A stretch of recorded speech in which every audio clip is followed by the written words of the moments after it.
Good morning, brethren, and welcome to our live program entitled A Glance at the Word, which is broadcast every Monday and every Wednesday at 8:30 a.m. West Africa time, which is GMT plus 1.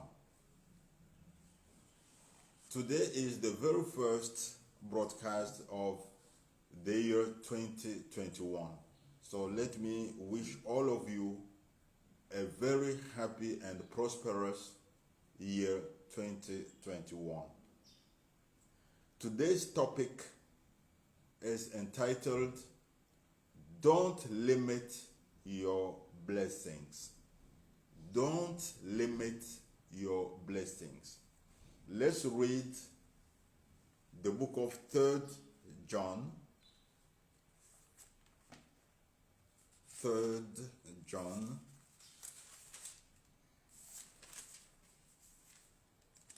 verse 2. 3 John verse 2.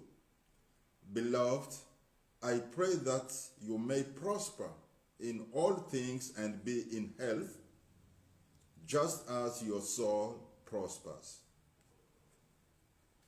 You see, my brethren, the will of God for us is to experience a huge blessing, to experience a great prosperity in our lives. The Lord has set no limit to the size or to the number of blessings that He wants us to benefit from. He has provided us with so many blessings of any kind of size that it's left to us to profit from them or to decide on the size of those blessings. But He has set no limit to our blessings.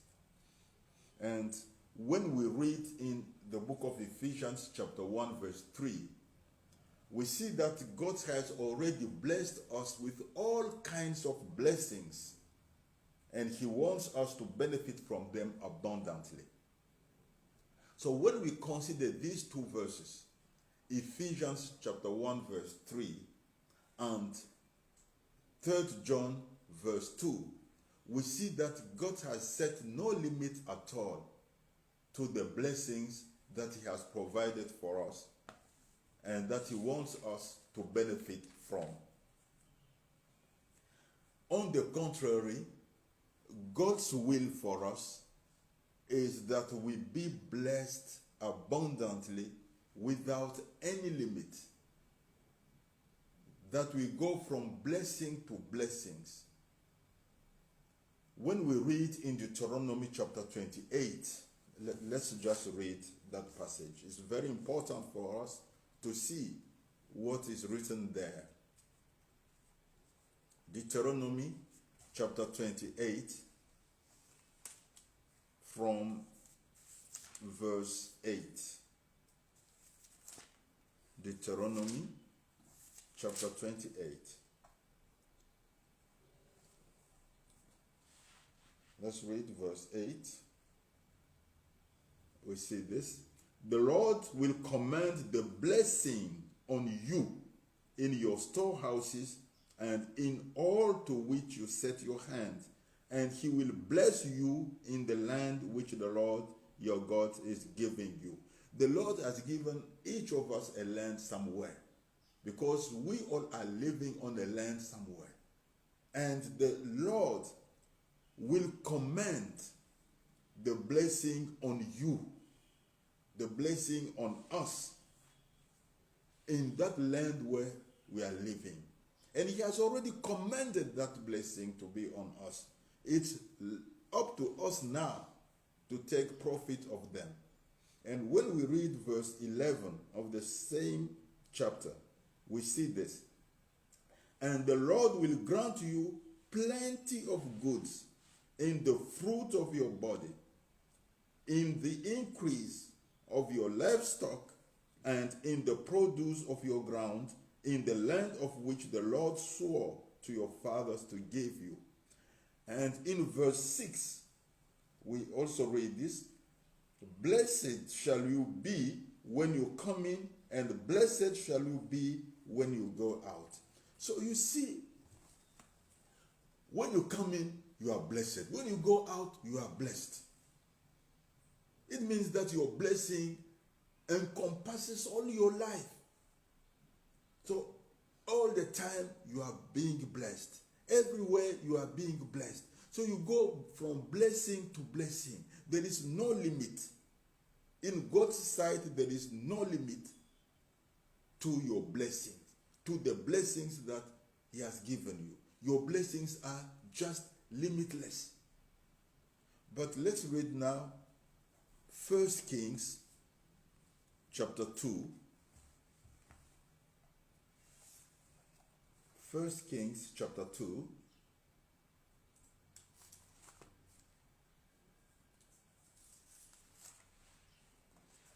Verses 36 to 38. 1 Kings chapter 2, verses 36 to 38. Then, where is it? Then the king sent and called for Shimei and said to him, build yourself a house in Jerusalem and dwell there, and don't go out from there anywhere. For it shall be on the day you go out and cross the brook Kidron, know for certain you shall surely die. Your blood shall be on your own head. And Shimei said to the king, the saying is good. As my lord the king has said, so your servant will do. So Shimei dwelt in Jerusalem many days. See, in our everyday life, we often see our blessings limited in a way or another. First thing you have to know is that the people around you are not happy to see you abundantly blessed. They will do all to try to limit your blessings, or at least to prevent you from having more blessings than the ones you already have. But in any case, if somebody limits your blessing, or if you see that your blessing is being limited, most of the times it is not without your own consent. It is you yourself who allow those people to limit your blessings. Or also, you may be at the onset of the limitation to your blessing. So you yourself, you are at the onset of the limit that is set to your blessing. You see, in the case of Shimei, he was himself at the onset of the limitation of his blessings. When we read before the passage that we have read, when we read, where is it? Let's see.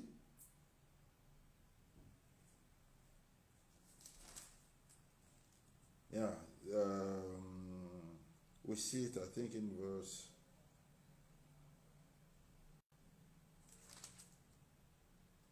verse 8. In verse 8, we read this. And see, you have with you Shimei, the son of Gera, a Benjamite from Bahurim, who cursed me with a malicious curse in the day when I went to Mahanaim. So you see, it is the behavior of Shimei himself that caused this limit to his movements, this limit to his own blessings. And he himself said, when Solomon said that he's going to build a house and stay there, not go out of that place. Just stay in his house that he has built. Just stay in his compound. Never go out of his compound. He said, your saying is good. I will do as you have said. So he accepted his blessing to be limited. He was at the onset of the limitation of his blessing, and he accepted the limitation of his blessings. He himself. And this is what generally happens to most of us. We are ourselves at the onset of the limitation of our blessings, and we ourselves accept to experience the limitation to our blessings. Now, there are many ways that we can limit our blessings ourselves. Because in this case of Shimei, I may say that if we consider very well this situation, we see that it's in fact Shimei himself who limited his own blessings. Because he was at the onset of the limitation of his blessings, and he accepted the limitation of his blessings. So he is the one, in fact, who limited his own blessings. And there are many ways that we can use, or there are many ways in which we can limit our blessings. The first way is exactly what we're talking about while talking of Shimei. It is our behaviors. So we can limit our blessings by our behavior. Our behavior is the consequence of our attitude, the consequence of the state of our hearts. So by the state of our hearts, by how we feel in our hearts, we can limit our blessings ourselves. See, Shimei cursed David. That was his behavior. Because in his heart, he had kept grudge against David for many, many years. So on that day, he had the opportunity to show out the inside of his heart. And he did it. He cursed David. He cursed the king of Israel. He cursed the anointed one of God. And this caused the limit to his blessings later on. Our behavior today may cause the limitation of our blessings later on. We may say that, oh, well, we are happy, we have done this, we have done that, and nothing happened. Now, don't say nothing happened. The time of God is not your time. Now you may be rejoicing by what your bad behavior has done, but tomorrow or the day after tomorrow, you may experience a great limit, a sharp limit to your blessings. The second way in which we limit our blessings, we can read it in the book of Genesis, chapter 30. Genesis chapter 30, verses 22 to 24. Genesis chapter 30, 22 to 24. Moreover, no, that is Exodus. Excuse me.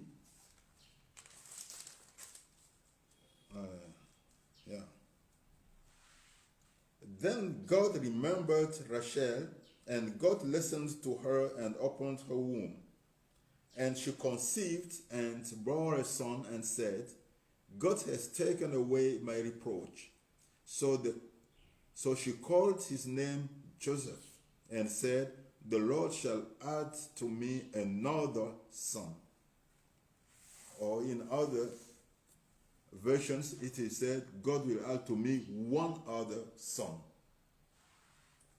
So you see, Rachel had been childless for very long. A very long time he had remained without any child. Now finally, God has opened her womb and she was able to conceive. She conceived and gave birth to a male baby. And he called that child Joseph. And she said with her own mouth, God will give me one other son. So he asked God to add to him, to add to Joseph one other child, only one other child.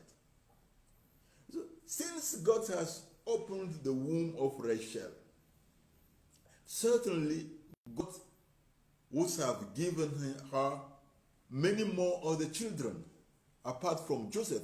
Maybe 3, maybe 4 other children. Who knows?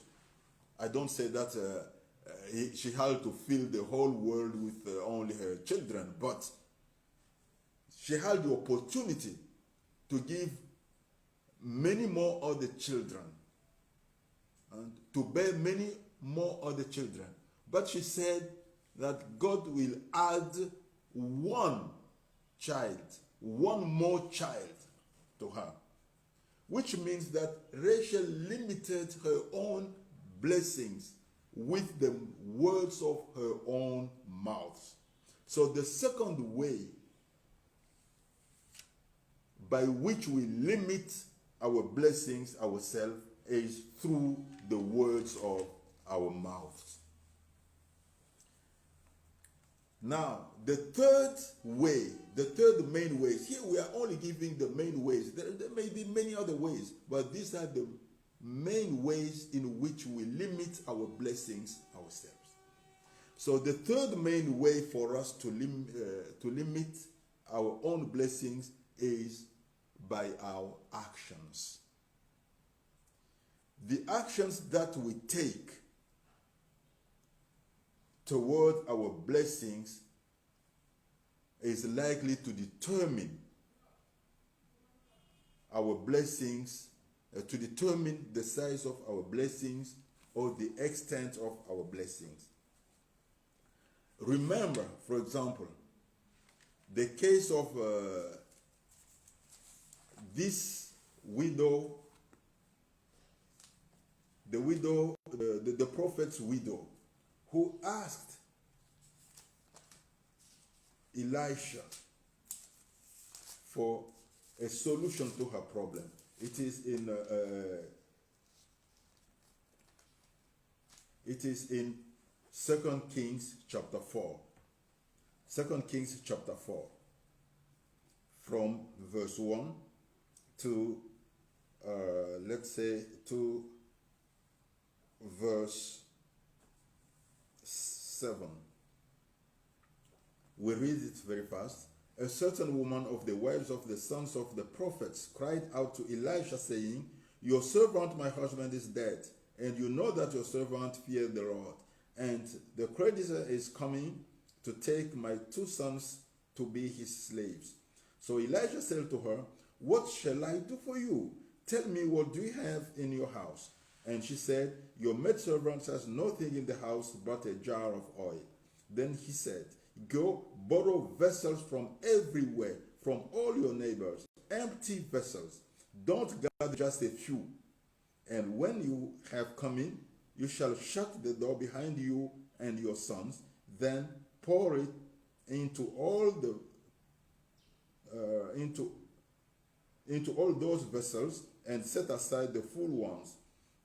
So she went from him and shut the door behind her and her sons, who brought the vessels to her, and she poured it out. Now it came to pass, when the vessels were full, that she said to her son, Bring me another vessel. And he said to her, There is not another vessel. So the oil ceased. Then she came and told the man of God, and he said, Go sell the oil and pay your debt, and you and your sons live on the rest. So here you see,